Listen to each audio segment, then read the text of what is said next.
Bonjour à tous. Aujourd'hui, nous retournons dans le nord de Londres en 1929.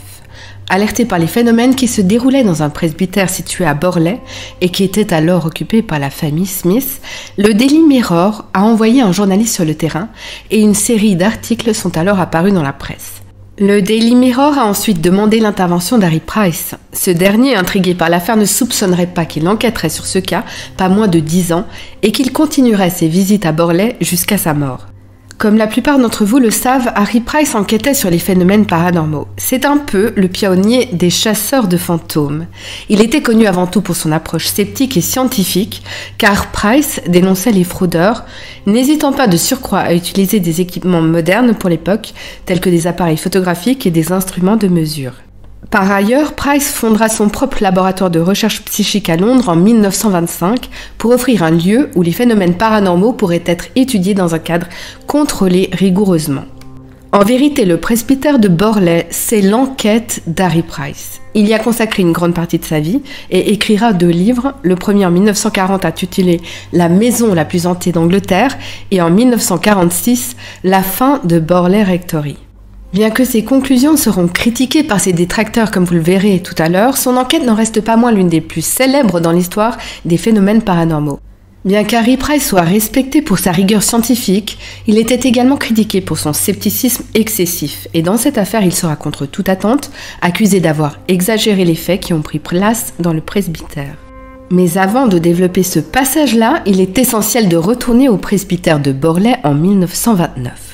Celui-ci est situé à une centaine de kilomètres de Londres, dans le hameau de Burley, situé à la frontière entre l'Essex et le Suffolk. Ce minuscule village compte encore seulement à ce jour une centaine d'habitants. Le presbytère avait été construit en 1863 par le révérend Henry Dawson Ellis Bull, apparemment sur les ruines d'un monastère du XIVe siècle. En 1929, il s'agit encore d'un vaste bâtiment en briques rouges de 2 étages avec pas moins de 23 pièces et 3 escaliers. C'est une demeure isolée que le révérend Henry Bull avait fait agrandir car il avait de nombreux serviteurs, mais surtout 14 enfants, bien qu'il en perdra 2 par la suite. Quand Harry Price se rendra sur place, il fera plusieurs constatations, remarquant notamment que l'une des fenêtres de la salle à manger avait été condamnée avec des briques. On avait raconté à Harry Price que celle-ci avait été murée afin de ne plus voir les apparitions d'une nonne fantôme qui entrait le jardin. Mais d'autres disaient que c'était pour l'intimité de la famille, car la fenêtre donnait sur la route. Cette dernière hypothèse paraissait peu plausible à l'enquêteur, compte tenu que la route était très peu fréquentée, et surtout que de simples rideaux auraient largement suffi à préserver leur intimité. Alors pourquoi cette fenêtre avait-elle été murée? À plus forte raison que cela enlaidissait fortement la façade. Avant de se déplacer au presbytère, Harry Price avait bien évidemment pris connaissance des phénomènes qui s'y passaient grâce aux rapports qu'il avait lus dans la presse, rapportant qu'on y voyait des figures fantomatiques de cochers sans tête et d'une nonne conduite par 2 chevaux qui apparaissaient et disparaissaient. C'est le révérend Smith qui vivait là alors avec sa femme et qui avait contacté la presse pour leur faire part des événements qui avaient pris place dans la maison. Les premiers phénomènes étranges qu'ils avaient remarqués étaient les bruits de pas dans des pièces inoccupées. Aussi une nuit, Madame Smith donna des coups avec sa canne là où elle avait entendu des pas. Mais aussitôt sa canne fut lancée au travers de la pièce. Puis une servante déclara qu'elle avait vu une nonne marchant dans le bois situé derrière la maison. Puis ce serait un fiacre qui serait apparu sur la pelouse et aurait été aperçu par une autre servante. Cette même servante aurait vu elle aussi une nonne se pencher au-dessus de la clôture. Et puis surtout, il y avait cette légende qui courait sur le presbytère. Un jeune moine serait tombé amoureux d'une nonne qui vivait dans un proche couvent. L'histoire raconte qu'un complice devait les conduire loin de là avec un carrosse. Dans la première, la nonne se serait querellée avec son amoureux qui, contrarié, l'aurait tué dans le bois adjacent. Puis lui et le cocher auraient été condamnés par la suite à être décapités. L'autre fin voulait que les 3 fuyards, la nonne, le moine et son complice, furent attrapés au moment de s'enfuir. Les 2 hommes furent condamnés à être décapités et la femme, quant à elle, aurait été emmurée vivante dans le monastère. Ainsi, briefé par les histoires qui couraient sur le presbytère, Harry Price y rendra le 12 juin 1929, accompagné de sa secrétaire Miss Lucy Kay. Ils apprendront d'abord qu'avant l'emménagement du révérend Smith au presbytère fin de l'année 1928, 17 autres pasteurs avaient refusé l'offre de s'y installer. La maison était si grande qu'il était difficile de la chauffer et plusieurs pièces avaient été condamnées. Parmi les bruits étranges que le couple avait relevés, il y avait également des murmures inaudibles. Le révérend Smith avait quant à lui clairement entendu, alors qu'il traversait le palier, une voix de femme provenant de l'arche centrale menant à la chapelle et qui avait clairement dit « Non, Carlos, non !» avant de s'éteindre dans un murmure. Souvent aussi on entendait des bruits de pas et les cloches des serviteurs qui tintaient sans raison et parfois simultanément. Cela était devenu tellement insupportable que le couple Smith avait fait couper les fils reliant ces cloches, mais elles sonnaient néanmoins. Une nuit, Madame Smith s'aperçut que la lumière était allumée dans la salle de classe. Elle présuma que la bonne l'avait allumée, mais celle-ci nia en bloc, et toutes les deux s'y rendirent, mais elles trouvèrent la pièce entièrement plongée dans le noir. Mais l'incident se reproduisit plusieurs fois. Un jour, un vase reposant sur une étagère de la chambre des Smiths fut retrouvé brisé au pied de l'escalier central. Aussi, avant leur emménagement, Madame Smith raconta à Harry Price avoir retrouvé dans une armoire de la librairie un paquet contenant à l'intérieur un crâne humain, vraisemblablement celui d'une jeune fille. Elle décida d'enterrer le crâne dans le cimetière près de l'église. Price trouva que le couple Smith était charmant, ouvert, mais également sceptique comme lui. Il n'était pas porté sur les phénomènes occultes et il n'était pas le moins du monde effrayé par ce qu'ils avaient vu et entendu. Harry Price était intrigué par ce qui se passait dans cette maison glaciale et sans aucun confort, car celle-ci du reste était privée de gaz et d'électricité et seul un puits l'alimentait en eau. Par ailleurs, les Smiths avaient dit également que pas mal d'événements étranges avaient pris place dans la chambre bleue et la chambre numéro 7. Et c'est très attentivement aussi que Harry Price explora le jardin qui s'étendait sur environ 1 hectare, car il y avait un chemin particulièrement intéressant qui était appelé le chemin de la nonne. On racontait que c'était sur ce chemin qu'une sombre figure de sœur de la miséricorde aurait été aperçue plusieurs fois. Apparemment, disait la légende, la religieuse apparaissait tous les 28 juillet de l'année. Cette silhouette aurait été aussi vue disparaissant dans les arbres ou bien encore à proximité du petit ruisseau situé à côté. Une partie du jardin, note Price dans son livre, faisait également office de cimetière pour les victimes de la peste qui avait ravagé l'Angleterre durant la moitié du XVIIe siècle. Et les restes humains qui avaient été retrouvés avaient été par la suite enterrés dans le cimetière de l'église situé à l'opposé. De plus, le paranormaliste découvrit la trace d'un ancien tunnel, et d'après ses recherches, ce tunnel relierait Borley au village de Bures, situé à environ 12 km, où se trouvait jadis un couvent. Quant au témoignage des apparitions du carrosse, elle variait à propos des 2 hommes le conduisant. Certains témoins rapportaient qu'il y avait soit un seul homme qui conduisait le carrosse, soit 2. D'autres que l'homme ou les hommes conduisant le véhicule étaient dépourvus de tête. Aussi, Harry Price ne croyait pas à cette histoire de nonne emmurée pour n'avoir pas respecté ses vœux. Si cette pratique était peut-être banale il y a plusieurs siècles, il n'avait trouvé aucune trace d'une femme nonne ou pas qui avait été emmurée vivante récemment en Angleterre. A fortiori que la nonne était associée à un carrosse et que ces derniers ne sont apparus en Angleterre qu'au XVIIe siècle, et c'est bien plus tard qu'ils ont été utilisés couramment. En tout état de cause, la religieuse fantôme aurait été vue plusieurs fois, parfois par des personnes seules, d'autres par 2 témoins à la fois, et un jour elle a été vue simultanément par 4 personnes, à savoir les filles Bull. On la voyait aussi bien en plein jour que durant la nuit. Une autre légende courait à propos de la chambre bleue du presbytère. On racontait qu'une femme aurait été vue s'accrochant au rebord extérieur de la fenêtre. Elle serait tombée en hurlant. Son corps aurait brisé la véranda pour s'écraser au sol, la tuant sur le coup. Et c'est son esprit qui entrait à la maison. Cette femme aurait été attaquée par quelque chose dans la chambre bleue. De plus, quelques jours plus tard, après sa chute, un feu aurait dévasté le premier étage du presbytère. On raconte également que le fantôme du révérend Bull aurait été vu par plusieurs personnes. Quant à la famille Smith, elle avait assisté également à des déplacements d'objets, à l'apparition et à la disparition de différents articles de la maison. Les membres de la famille auraient également entendu des voix, des bruits de pas, des portes qui claquent et des petits feux se seraient aussi déclenchés à plusieurs endroits dans la maison. Mais plus effrayant encore, des écritures seraient apparues sur les murs, et c'est très fréquemment aussi que des cloches des domestiques se mettaient à sonner n'importe quand sans que personne ne les active, parfois même plusieurs cloches en même temps. Aussi, les personnes de la maison avaient le sentiment d'être parfois touchées. Elles entendaient aussi des chants comme émis par un chœur, de la musique. D'étranges lumières étaient vues dans des pièces privées de lampes, et devant la maison c'est régulièrement qu'on entendait des bruits de sabots de cheval.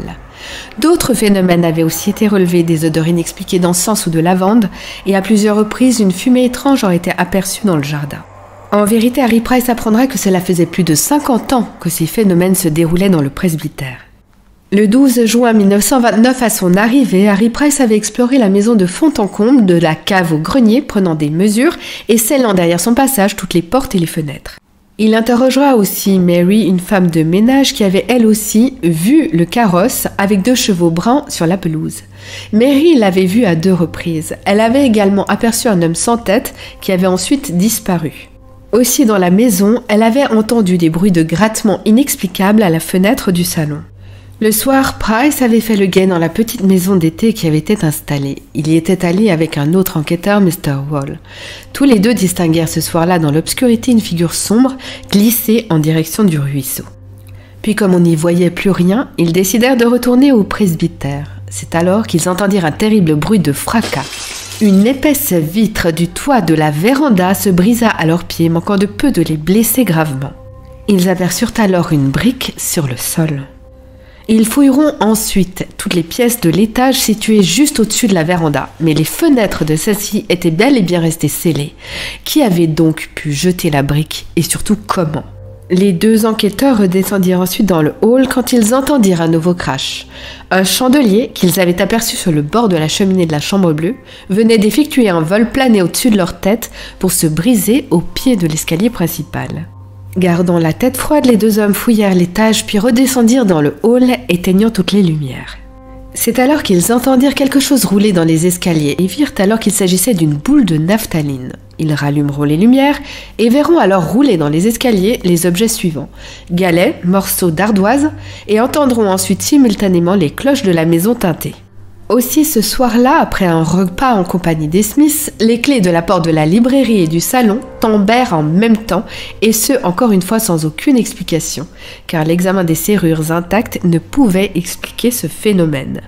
Il s'était passé tant de choses le jour de son arrivée qu'avec le couple Smith, Harry Price et son équipe décidèrent de mener une séance dans la chambre bleue avec 2 des sœurs Bull qui les avaient rejoints en soirée et qui avaient habité autrefois le presbytère.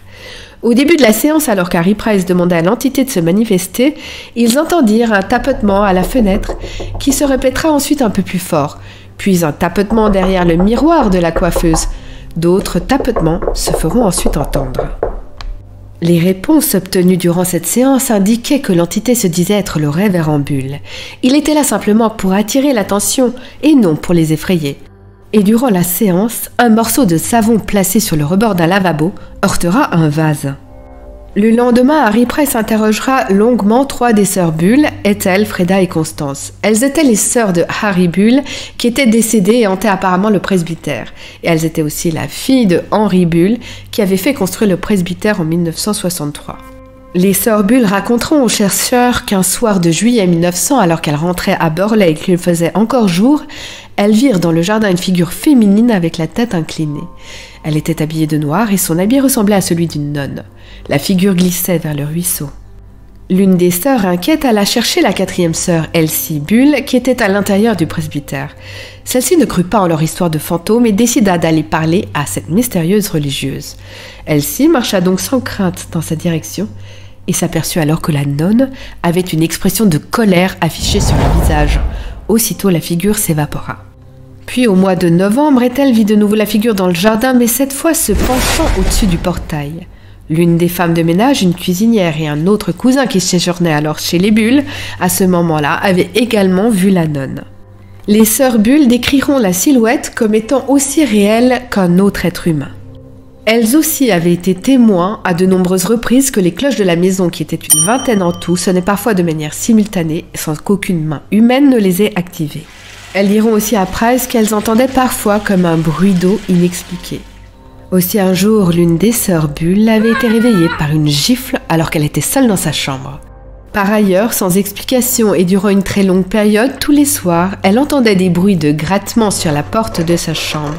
Parfois, on entendait des bruits de vaisselle ou de verre qui se brisent, et ce, sans aucune explication. Un jour également, l'une des sœurs verra devant elle une silhouette d'homme qui s'évaporera ensuite.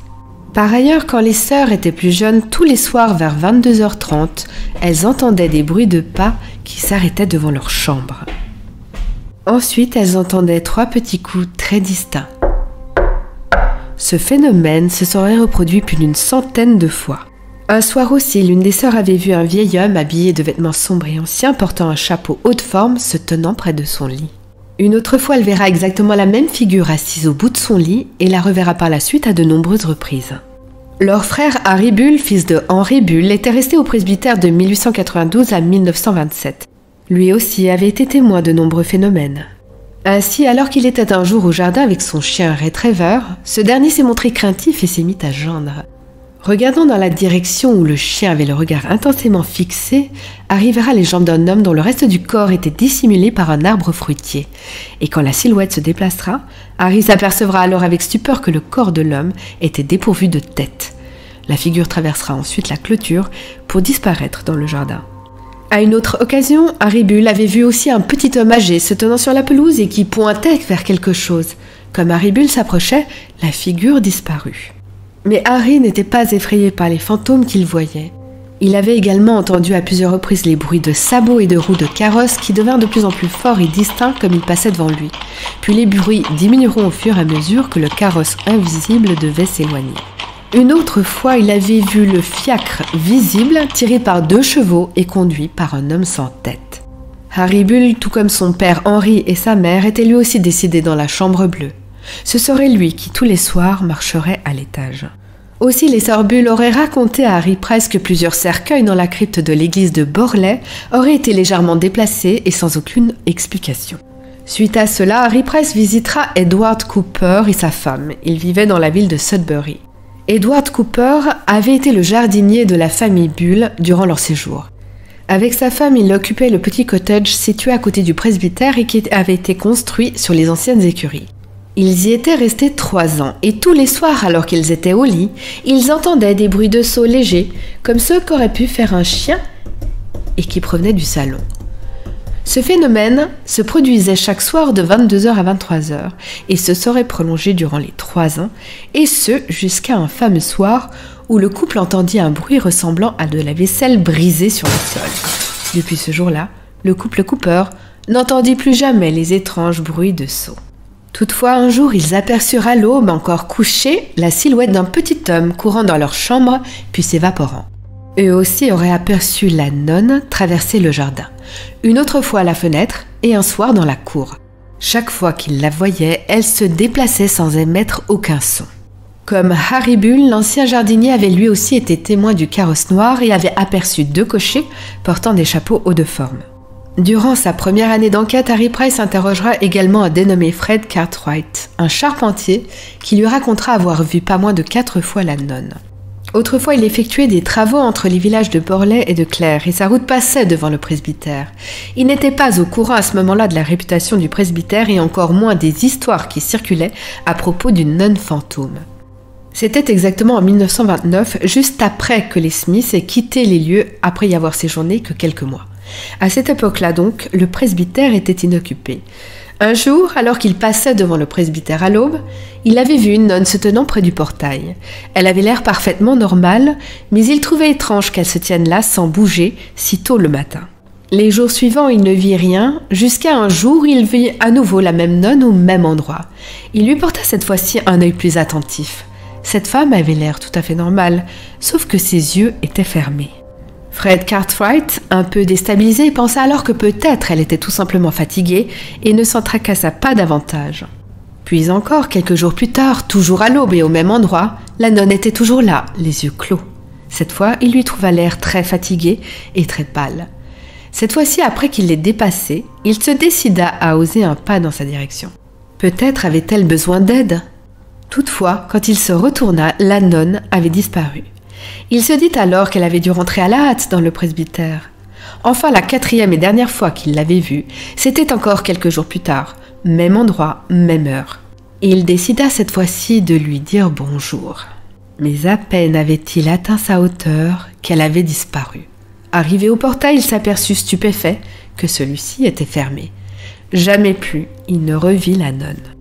Les fréquentes visites qu'Harry Price fera au presbytère étaient plus ou moins calmes. Parfois même, il ne se passait rien du tout. Mais le phénomène qui se répétait le plus souvent était le son des cloches au travers de la demeure, alors que toutes les cordes avaient été coupées du temps où le couple Smith occupait les lieux. car ces derniers avaient décidé de quitter le presbytère, non pas en raison des phénomènes étranges qui y survenaient, mais en raison de l'inconfort des lieux. Durant un temps, ils se sont plusieurs fois rendus à l'église où le révérend continuait d'exercer, et chaque fois que les Smiths passaient devant le presbytère, ils remarquaient que certaines fenêtres précédemment fermées étaient ouvertes. Parfois aussi, ils trouvaient des lumières allumées. Et à plusieurs reprises, ils avaient retrouvé à l'intérieur du presbytère des cailloux ou bien encore des débris de verre. Ensuite, le 16 octobre 1930, le révérend Lionel Algernon Foyster, avec son épouse Marianne et leur fille adoptive Adelaide, âgée de 2 ans et demi, viendront s'installer au presbytère. Dès leur arrivée, d'autres phénomènes s'étaient produits. Harry Price avait été mis au courant par l'une des sœurs Bull qui était venue le trouver dans son laboratoire de Kensington le 29 septembre 1931. La fille Bull lui aurait ainsi rapporté que Madame Foyster avait même été blessée à l'œil et que des événements terribles et inexpliqués étaient survenus. Aussitôt, Harry Price demanda au révérend Foster la permission de poursuivre ses recherches au presbytère. Le révérend accepta et lui envoya même le journal qu'il avait tenu depuis son arrivée au presbytère, dans lequel il notait scrupuleusement tous les événements qui sortaient de l'ordinaire. Très souvent, par exemple, il y avait des objets qui disparaissaient et réapparaissaient parfois même directement devant leurs yeux. Aussi, Madame Foster avait été enfermée plusieurs fois. Une autre fois encore, le couple avait trouvé leur chambre à coucher verrouillée de l'intérieur. Quant à la petite Adélaïde, âgée maintenant de 3 ans et demi, elle avait aussi été enfermée dans sa chambre alors qu'il n'y avait pas de clé sur la serrure de sa porte. Apparemment, ce n'est qu'une fois qu'ils auraient apposé une relique du curé d'Ars que la porte se serait ouverte. Le journal du révérend comportait la mention de fenêtres brisées, de cailloux retrouvés sous les oreillers du couple, de tableaux qui tombaient sans raison, de livres déplacés, parfois retrouvés sous son lit, de bruits de pas, d'odeurs de lavande, de voix et d'inscriptions au mur avec le prénom de sa femme, Marianne. Plus que jamais intrigué, Harry Price est arrivé au presbytère le 13 octobre 1931. Cette fois-ci, il était venu avec plusieurs personnes de sa connaissance, Mesdames Richard et Goulney, qui faisaient partie du laboratoire de recherche psychique national, et de Miss May Walker. Durant cette première soirée, Harry Price raconte que l'une des femmes avait apporté du vin, et lorsque celle-ci versa le vin dans le verre, il ressemblait étrangement à de l'encre noire. Et tous furent témoins ce soir-là d'un bruit fracassant de verre cassé et une bouteille de vin qui roulera dans les escaliers, puis l'une des cloches de la maison se serait mise à tinter. De plus, le chauffeur qui avait conduit Harry Price et les femmes, et qui attendait dans la cuisine, verra quant à lui une main apparaître près de la porte de la cuisine. Cette nuit-là, ils entendront d'autres tintements de cloches, et des petites billes apparaîtront de nulle part pour rouler dans les escaliers. Et de nouveau, Madame Foyster sera enfermée dans sa chambre, à savoir la fameuse chambre bleue, alors qu'il n'y avait aucune clé dans la serrure. Le journal tenu par Monsieur Foster faisait également mention que du linge propre rangé dans l'armoire de la cuisine avait été retrouvé un jour éparpillé sur le sol. Une autre fois, c'est la table de la cuisine qui avait été retrouvée renversée. Les fenêtres aussi se fermaient parfois toutes seules, et toutes sortes de petits articles étaient souvent lancés sur Marianne. Un jour, elle reçut même du poivre à la figure. De plus, le couple avait retrouvé plusieurs morceaux de papier avec la mention du prénom de Marianne, griffonnés d'une main malhabile. Des chaises aussi étaient retrouvées renversées, parfois plusieurs fois dans la même journée, et le couple entendait souvent des coups et des tapotements. Un jour, un panier rempli de linge sale et des valises ont été jetés par-dessus la balustrade pour s'écraser dans le hall, et les chambres à coucher étaient parfois retrouvées sans dessus-dessous. Un matin encore, c'est le révérend Foyster qui est frappé dans son lit par une carafe d'eau. Le raffut était tel qu'en 1932, certains membres d'un cercle spirit se rendront au presbytère. Ils s'y rendront avec un médium dans le but de nettoyer les lieux. Après quoi, l'intensité des phénomènes aurait diminué durant un certain temps. Mais la famille Foyster quittera le presbytère de Borley en raison des soucis de santé du révérend en octobre 1935. Durant leur séjour, les phénomènes étaient apparus aussi bien dans la journée que le soir, et le pic des événements aurait pris place entre les mois de février 1931 jusqu'au mois de janvier 1932. Quelques années plus tard, une amie de la famille Foyster, Lady Whitehouse, aurait écrit à Price en avril 1939 pour lui relater les événements dont elle-même avait été témoin au presbytère, notamment ce que le révérend avait noté dans son journal, car elle aussi avait retrouvé le contenu d'une armoire à linge éparpillée partout dans la cuisine. Elle avait aussi entendu les fameuses cloches sonner. Elle avait vu aussi le prénom Marianne griffonné sur du papier et sur les murs. Et un jour, un feu s'était déclenché dans l'une des chambres de l'étage. Et elle avait aussi vu Madame Foster être jetée de son lit par une force invisible. Un autre témoignage avait été apporté aussi par son neveu, qui était également un homme d'église, Dom Richard Whitehouse. Il avait fait de fréquentes visites au presbytère entre les mois de juin et de décembre 1931. Lui aussi avait vu des objets être jetés simultanément. Il avait aussi vu Madame Foster être jetée de son lit avec le matelas. Comme sa tante Lady Whitehouse, Dom Richard avait vu aussi le prénom Marianne écrit sur les murs et sur les morceaux de papier. Durant 9 jours aussi, il avait récité le rosaire dans tout le presbytère et avait vu d'autres messages de demande de prière apparaître. Il avait également été témoin que les portes de pièces aussi bien vides qu'occupées se verrouillaient en même temps et les cloches qui continuaient de sonner régulièrement alors que les fils avaient été coupés. À plusieurs reprises aussi, il avait entendu la large cloche de la cour tinter alors qu'elle aussi était dépourvue de cordes. Aussi, un jour, dans la cuisine, en compagnie de 3 autres témoins, Dom Richard avait vu une bouteille léviter dans l'air à environ 30 cm du plafond de la cuisine. Elle était restée là pendant une seconde avant de se briser au sol. Aussitôt, ils entendirent quelqu'un descendre l'escalier de service à grande vitesse. Puis une bouteille survenue de nulle part s'est mise à rouler dans la pièce sans se briser. Puis de réchef, les cloches se sont mises à sonner, y compris celles sans corde situées dans la cour. Après le départ des Foster survenu en octobre 1935, la maison restera un temps inhabitée et durant cette période, les villageois avaient noté que des lumières étranges dans la chambre numéro 7 s'allumaient alors que la pièce était entièrement vide. Après cela, comme personne ne voulait racheter le presbytère, Harry Price eut l'idée de l'acquérir afin d'y mener d'autres investigations. De plus, il pensait que le lieu était parfaitement approprié pour rassembler d'autres enquêteurs comme lui. Le nouveau propriétaire désigné s'avéra être le révérend Henning. Celui-ci racontera à Price comment Borley avait été évalué par les autorités ecclésiastiques comme impropre à y vivre. Le lieu était beaucoup trop grand et chauffer le bâtiment s'avérait trop coûteux. De plus, sa sinistre réputation faisait fuir tout potentiel acheteur, et seules quelques personnes s'y attardaient dans le but uniquement de mener des ghost tours improvisés. C'est là qu'Harry Price proposa au révérend Henning de louer les lieux pour une poignée de livres, ce que le révérend accepta. Puis Harry Price fit paraître une annonce dans le Times en date du 25 mai 1937 afin de réunir des gens soucieux comme lui d'enquêter à Borley. Notre chercheur britannique reçut alors une foule de lettres dont la plupart finiront à la poubelle. Mais il y avait aussi des réponses qu'il avait mises de côté. Elles provenaient de scientifiques, de docteurs, de personnes éduquées et cultivées, désireuses de comprendre comme Price les phénomènes qui avaient pris place dans le presbytère. Price tria donc sur le volet une 40aine d'enquêteurs. Harry Price se lancera alors dans le projet de rédiger une sorte de petit manuel qu'il appellera le livre bleu et qui comportait des instructions précises. Ainsi, le manuel mentionnait le motus operandi pour enquêter le mieux possible dans le presbytère. Puis en juin 1937, Harry Price et Mr. Elick Howey, un écrivain intéressé dans l'occultisme, installeront un vrai campement dans la maison avec des lits pliables afin d'accueillir les enquêteurs que Price avait choisis. Ce jour-là, en faisant le tour dans le presbytère, ils trouveront à l'étage un manteau de femme en serge bleu, sale et déchiré et rongé par les mites. Il était apparu comme de nulle part. Price avait même demandé au révérend Henning s'il connaissait la provenance de ce manteau. Ce dernier lui indiqua qu'il n'avait jamais vu un tel vêtement dans le monastère. Ce soir-là, ils entendront des tapotements et des coups et une porte claquer à l'étage. Ils inspecteront la maison sans succès. Une fois que le presbytère fut prêt, les enquêteurs choisis par Harry Price mèneront donc leur investigation chacun de leur côté. Tous devaient scrupuleusement noter leurs observations. Ces dernières, prises sous forme de notes, seront ensuite précieusement conservées dans un dossier par Harry Price. Dans l'appendice de son livre, La maison la plus hantée d'Angleterre, il retranscrit scrupuleusement la plupart des observations effectuées par les différents enquêteurs. De manière générale, très peu d'entre eux n'ont rien obtenu. La plupart des phénomènes relevés étaient les suivants.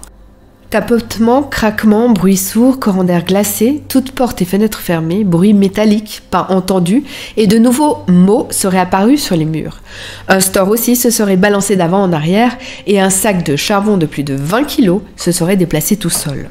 Certains enquêteurs se sont retrouvés enfermés dans des chambres. Aussi, l'un d'entre eux a été dans l'incapacité d'ouvrir la porte de la cuisine alors que la clé était à l'intérieur. Il y avait aussi parfois des bruits effrayants d'objets qui tombent et se fracassent au sol alors que rien n'avait bougé. Certains enquêteurs retrouvaient également des objets qu'ils n'avaient jamais vus lors d'une précédente inspection, comme par exemple un morceau de bois sur l'escalier, une grenouille momifiée, une boîte d'épingles. Aussi, parfois, des rangées de livres étaient déplacées ou réarrangées. La nonne aussi aurait été vue une fois sur la pelouse près d'un arbre. Une autre fois, un enquêteur retrouvera une substance gluante, comme de la colle, apparue sur le sol de la chapelle. Aussi, concernant les messages apparus alors qu'un enquêteur investiguait dans la chambre bleue, il verra se matérialiser un mot devant ses yeux. Certains enquêteurs avaient aussi vu des lumières étranges, d'autres senti des odeurs de lavande et d'encens, et la liste est encore longue. Quoi qu'il en soit, la récurrence des phénomènes observés, le nombre de témoignages, le désintérêt de chacun d'entre eux rendaient le témoignage de tous ces enquêteurs d'autant plus précieux. A fortiori que toutes ces personnes étaient étrangères à la recherche psychique et toutes avaient été choisies pour leur position sceptique. Plus tard, en août 1938, une femme nommée Margaret Wilson contactera Harry Price afin de lui demander de visiter le presbytère, car elle voulait le peindre. Elle ne s'intéressait guère au paranormal et trouvait l'emplacement particulièrement pittoresque. Après avoir obtenu la permission d'Harry Price, elle s'installera une après-midi vers 15h afin de peindre la maison. Mais à un moment donné, elle entendra un bruit de vrombissement et verra quelque chose de très étrange se rapprocher de ses yeux. Surprise par le drôle d'insecte qui venait sur elle, elle le frappera violemment avec son pinceau. Elle regardera ensuite dans l'herbe, mais n'y trouva rien. Elle décrira ce drôle d'insecte comme mesurant environ 10 cm de longueur, entièrement noir, possédant de larges yeux sombres et son corps était relativement plat. Margaret Wilson avait été tellement surprise par ce qu'elle avait vu qu'elle dessinera ensuite la créature. Jamais elle n'avait observé un tel insecte, et pourtant elle était familière avec ces derniers, car elle avait effectué plusieurs études. Voilà pour cette étrange anecdote. Mais pour revenir à Harry Price, ce dernier, avant de rendre définitivement les clés du presbytère au révérend, il fera une dernière visite le 9 mai 1938 afin de récupérer ses affaires. Il trouvera alors dans la chambre bleue une bague de mariage de 22 carats, poinçonnée en 1864 à Birmingham. Harry Price se souviendra à ce moment-là d'avoir lu dans le journal du révérend Foster que le 10 mars 1931, lui aussi avait trouvé une bague de mariage dans la salle de bain qui avait disparu le lendemain matin et n'était jamais réapparue.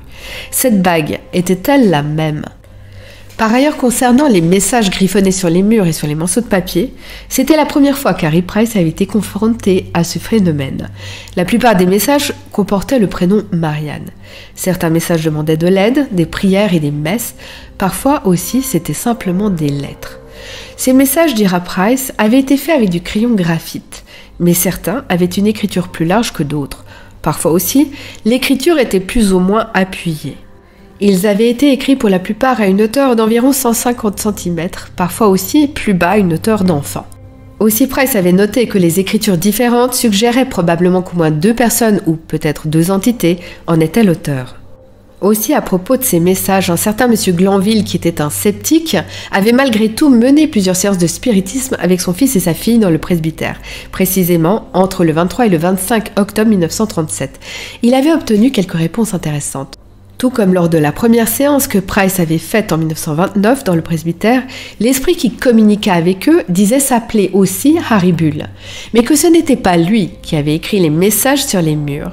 L'entité contactée leur révélera aussi qu'aucune nonne ne serait morte violemment au presbytère, mais qu'il y avait bien eu une religieuse qui aurait été enterrée sous un grand arbre dans le jardin, et plus précisément sous une pierre portant l'inscription B au-dessus.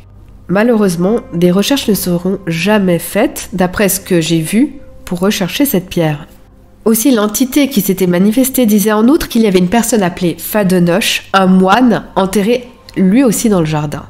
De plus, l'esprit avait révélé qu'il n'y avait rien de diabolique dans le presbytère, mais qu'il y avait eu quelque chose de sinistre par le passé, sans en dire plus. Une séance aussi menée avec Planchette le 28 octobre 1937 révéla que la nonne enterrée s'appellerait Mary Lair. Voilà pour le témoignage des personnes qui ont habité le presbytère et qui ont été tous fidèlement retranscrits par Harry Price dans son livre. J'ai lu par ailleurs que des essais publiés dans les années 40 ont révélé qu'une ancienne religieuse catholique française avait été étranglée en 1667 dans un bâtiment qui avait occupé le site du presbytère de Borlée et qu'elle aurait été enterrée sous le sol de la cave. Par ailleurs, le révérend W.J. Fithian Adams a lui aussi enquêté sur l'affaire et aurait conclu qu'une Française connue sous le nom de Marie Lair aurait bien pu être cette nonne étranglée.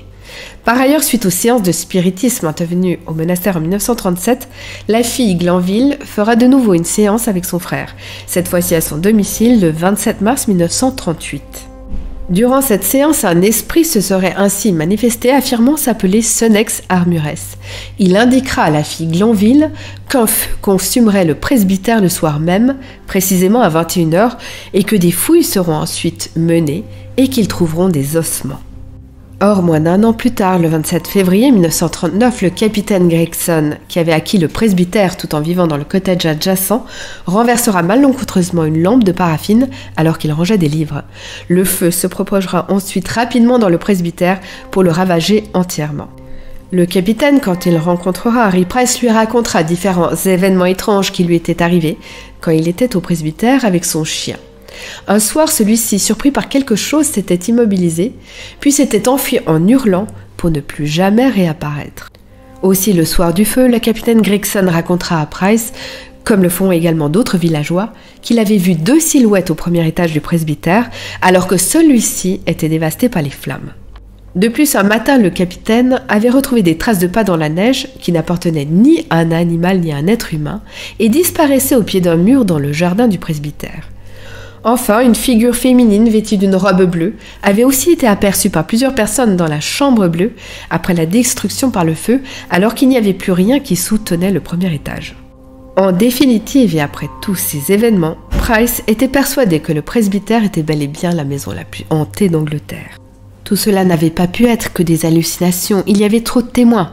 Pour l'enquêteur britannique, il y avait bien eu des manifestations paranormales de type poltergeist, le terme de poltergeist pris cette fois dans le sens d'esprit frappeur, et que sans doute différentes entités avaient hanté la demeure. Pour lui, aucun cas avant celui du presbytère de Borley n'avait autant été documenté. Il y avait eu successivement 5 familles de pasteurs qui avaient séjourné, et tous avaient été témoins de ces phénomènes, tout comme leurs serviteurs, les membres de leur famille, et puis aussi les enquêteurs fiables. Il y en avait eu en tout 48, des personnes sérieuses, des docteurs, des ingénieurs, des officiers, qui étaient venus noter les différents événements dont ils avaient tous été témoins. En tout, il y avait eu pas moins de 100 témoins fiables, et puis il y avait aussi les sœurs Bull, qui avaient vu la nonne en plein jour sur la pelouse. Tous ces témoignages ont été relevés durant 60 ans et aucun témoin n'a reçu un quelconque bénéfice ou profit à dire que l'endroit était hanté. Finalement, la maison sera démolie en 1944. Toutefois, quelques mois avant sa destruction, en août 1943, Harry Price avec le capitaine Henning effectuera une brève fouille dans les caves de la maison en ruine et découvrira 2 os qu'ils penseront être ceux d'une jeune femme. Les ossements seront enterrés par la suite chrétiennement. Aussi, une brique flottante aurait été prise par un photographe de Life Magazine lors d'une visite sur les ruines du monastère en compagnie de Harry Price le 5 avril 1944. Par ailleurs, en 1947, l'année précédant sa mort, Harry Price visitait encore l'église et donnait une conférence sur le presbytère dans la ville voisine de Sudbury. Mais c'est principalement après la disparition de ce dernier en 1948 qu'une grande entreprise sera menée pour discréditer cette affaire. Ainsi, le journaliste du Daily Mail, Charles Sutton, accusera même Harry Price, incapable de répondre car décédé depuis peu, d'avoir exagéré les faits et d'avoir même simulé des phénomènes. Il accusera même Price, avec qui il avait visité le presbytère en 1929, de l'avoir frappé à la tête avec un caillou, lui faisant croire ensuite qu'un poltergeist était derrière le coup. Sutton ensuite aurait fouillé les poches d'Harry Price et aurait trouvé des cailloux de différentes tailles à l'intérieur. Dites-moi ce que vous en pensez. Ne trouvez-vous pas cette accusation puérile? On a un peu l'impression qu'il s'agit d'un règlement de compte de cours de récréation. C'est tellement gros qu'on ne peut raisonnablement y croire. Entre nous, cette déclaration qui intervient 19 ans plus tard me paraît franchement peu crédible. Pourquoi Charles Sutton aurait-il attendu la mort de Price pour relater cette histoire ridicule? Bref, puis ce sera au tour de messieurs Dingwall, Goldney et Hall, 3 membres de la Society for Psychical Research, dont 2 avaient été des associés de Price, de publier un livre qui paraîtra en 1956, The Haunting of Borley Rectory. Cette étude conclura que Price avait frauduleusement produit certains des phénomènes et que la plupart d'entre eux étaient soit truqués, soit dus à des causes naturelles qui auraient pu par exemple être produits par des courants d'air ou encore par des rats. Quant à Marianne Foister, elle aurait admis plus tard qu'elle n'avait vu aucune apparition et que les bruits fantomatiques présumés étaient causés par le vent et qu'elle-même en avait produit. De plus, elle aurait avoué elle-même avoir écrit les messages sur les morceaux de papier et sur les murs du presbytère, se servant de sa main gauche pour qu'on ne puisse pas reconnaître son écriture. Aussi, Marianne Foster avait eu durant tout son séjour au presbytère un amant qui louait l'une des chambres. Marianne aurait donc exagéré les phénomènes, lui permettant ainsi de vivre son amourette, tout en faisant en sorte que son mari soit totalement absorbé par les étranges événements qui prenaient place dans le presbytère. Et pire encore, Marianne Foster aurait même déclaré à la presse que son mari, le révérend Foster, tenait un journal avec des faits qu'il savait inventer, afin que ces notes soient par la suite publiées pour devenir un best-seller. Tout ceci a été relaté dans des interviews que Marianne Foster aurait accordées en 1958 à Robert Swanson et en 1977 à l'enquêteur psychique Iris Owen. Mais dans ce dernier article, Marianne aurait néanmoins indiqué que parfois des incidents qu'elle ne pouvait expliquer étaient bel et bien survenus dans le monastère. Mais surtout, si Marianne et son mari, le révérend Lionel Foster, avaient simulé des choses et que la plupart des phénomènes étaient bidons, alors qu'on m'explique simplement pourquoi son fils, Vincent O'Neill, qui sera adopté après son 4e mariage, cette fois avec Robert Vincent O'Neill, pourquoi ce dernier donc, Vincent O'Neill, aurait-il consacré de nombreuses années de sa vie à son site internet qui récolte une multitude d'écrits et de recherches menées sur le monastère? Pourquoi aurait-il fait cela? Je vous invite du reste à aller voir son site car il y a énormément de documents consacrés à toute cette affaire. Alors voilà, pourquoi Vincent O'Neill aurait-il perdu du temps, voire des années, avec une histoire à laquelle sa propre mère apparemment ne croyait pas. Par ailleurs, si Harry Price a bel et bien exagéré les faits, ce qui est fort possible, car n'oubliez pas que Harry Price c'est avant tout un magicien et un prestidigitateur. Et si le couple aussi a exagéré, que faisons-nous de tous les autres témoins? Il reste encore bien 90 témoins qui ont écrit noir sur blanc avoir assisté à des phénomènes étranges. Des personnes éduquées, sérieuses, sceptiques et de bonne foi.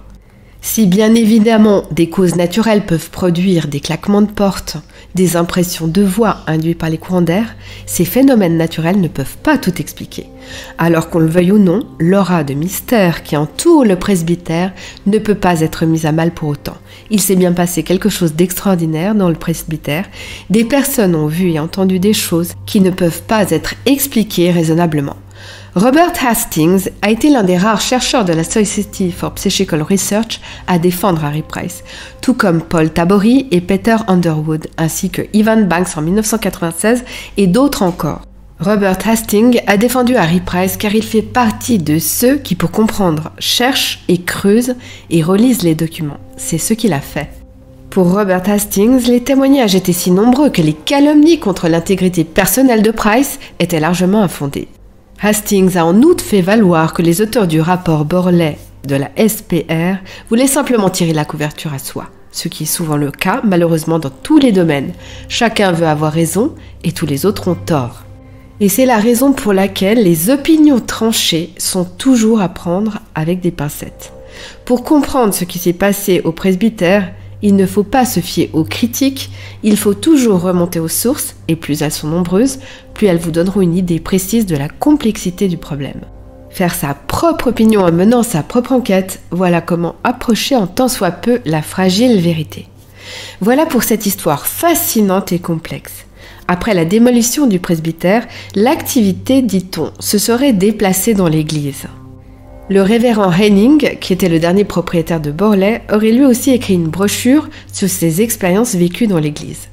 L'activité paranormale présumée dans l'église aurait été par la suite documentée par de nombreux témoins lors d'enquêtes, et cette église fascine à ce jour toujours autant. Voilà, ainsi se termine cette vidéo. On se retrouve très prochainement. À bientôt.